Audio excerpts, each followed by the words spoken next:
হোঁচট খাইতেই পারে মানুষ, চলতে গিয়ে মানুষ পিছলা খায়, তাই বলে কি পিছলা খাইয়া আর সোজা হইয়া দাঁড়ায় না, না ফিরেই থাকে? তো এইটা তো উচিত, ভুল হবে। চলার পথে অনেক দিন চোখ নামায় রাখছি, আজ হয়তো নারীর প্রতি নজর পড়ে গেছে, হ্যাঁ ভুল হইতেই পারে। সবসময় সত্য বলার চেষ্টা করি, আজ হয়তো একটা ভুল বলে ফেলছি, মিথ্যা বলে, হতেই পারে, কিন্তু লাগাতার মিশা কথা, কথা বুঝছেন নি আমার কথাটা? প্রত্যেক দিন মিশা কথা, প্রতিদিন বুঝি মানুষের সুদ খায়, প্রতিদিন বুঝি ওজনে কম দেয়, প্রতিদিন বুঝি কাস্টমারের ঠকায়, এটা কি মুসলমান? এ কেমন ধরনের পাপী?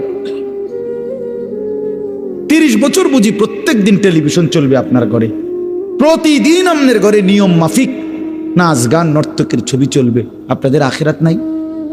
আপনার বিবি বাচ্চার আখিরাত নাই? তো এরা মরলে কোথায় যাবে?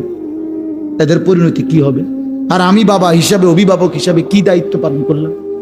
খাট পালং আর সোফা ফার্নিচার, কাঁচের প্লেট আর নুনের বাটি, এটাই ছিল জিম্মাদারি না? একজন মুসলমানের দায়িত্ব তার স্ত্রী সন্তানের জন্য এই শুধু খাট পালং আর সোফা ফার্নিচার ব্যবস্থা করা, এই তো না?